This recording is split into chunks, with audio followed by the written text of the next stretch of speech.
Coming up on today's show, we take a look at the Black History Month Assembly, give you a recap on spring sports so far, and an inside look at the SIPA Journalism Convention. Let's start the fire. Get ready for this week's episode of LETV.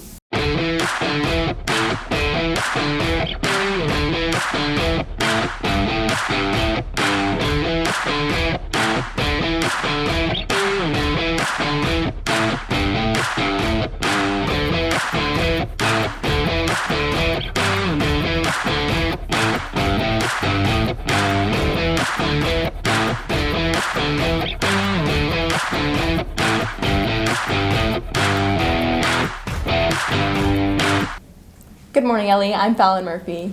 And I'm Olivia Latimer. Today is March 21st.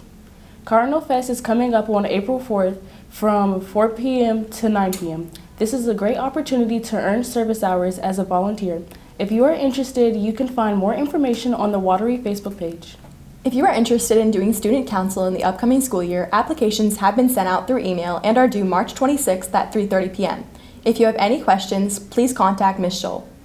Prom is coming up on Saturday, April 5th in the school cafeteria. Make sure you dress to impress. You can purchase tickets from Ms. Davids in room 205.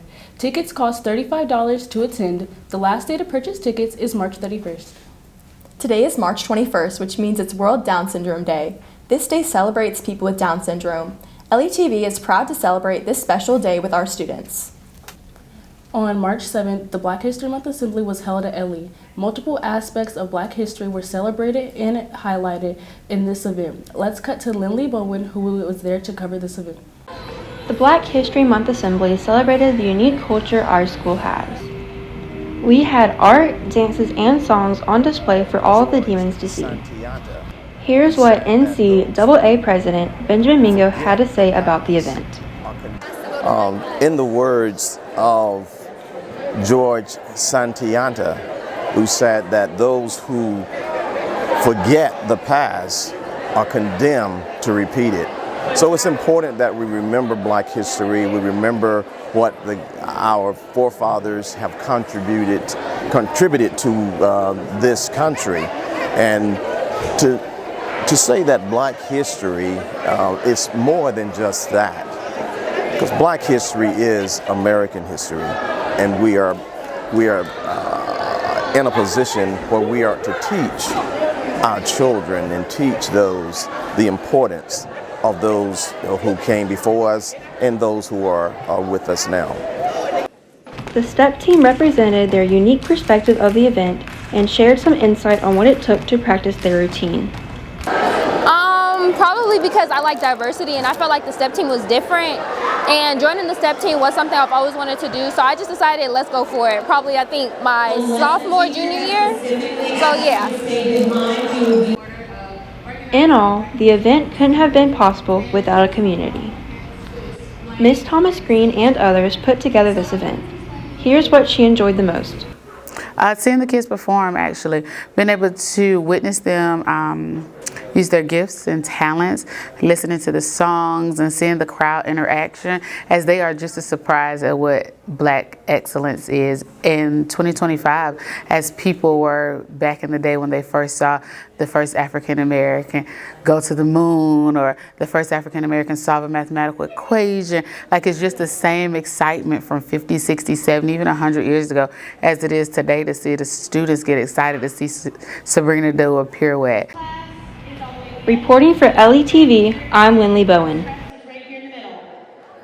Thanks, Lindley, for highlighting that exciting event, and thanks Ms. T. Green and her crew. SIPA is a highly renowned journalism convention that stirs excitement for aspiring journalists across the South. Our yearbook and LETV crew had the opportunity to attend this event, so we wanted to bring you a recap of this exciting weekend that was full of learning opportunities and fun.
3. Thank you, Mr. Branham!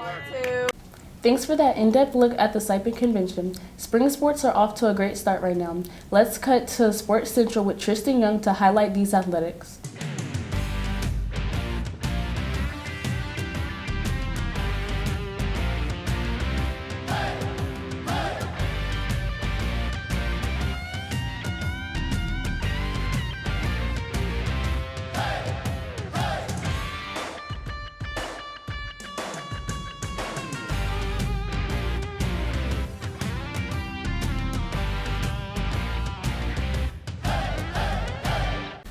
What's up, Demon Nation? I'm Tristan Young, and welcome to this week's edition of Sports Central. We had a busy week for our varsity sports teams, so let's get straight into it. First up, boys tennis. On March 11th, our boys tennis team faced off against West Florence, but unfortunately came up short, losing 5-2. Despite the loss, our players showed great skill and determination throughout the match. We're proud of their efforts, and we can't wait to see them bounce back in their future games. Next up, moving on to the diamond. On March 11th, our Demon baseball team had a tough matchup against West Florence, falling 11-8 in a hard-fought game. But just a few days later, on March 15th, they turned things around decisively with an impressive 8-2 victory over rivals Camden. It was a solid performance, and we're thrilled to see the boys get back in form. Keep up the great work. Switching gears to boys soccer, on March 3rd, our team pulled off a nail-biter against rival Camden once again, winning by a score of 3-2. They showcased their great teamwork and determination, and it's always exciting to see them push through to victory. Lastly, in softball news, our varsity girls faced a tough challenge against West Florence, unfortunately losing 13-2. While the score wasn't what we hoped for, our players continue to show resilience and sportsmanship, and we know they will continue to improve in their future games. That wraps up our sports segment for today. Remember to tune in next week for all the updates and highlights on Sports Central. Until next time, keep supporting our athletes. Thanks, Tristan, for drawing recognition to Lugoff Spring athletes. That's all for this week. Be sure to tune in on March 28th for our next episode. Be sure to subscribe to our YouTube channel and follow us on Instagram at LETV Demons. And remember, go Demons!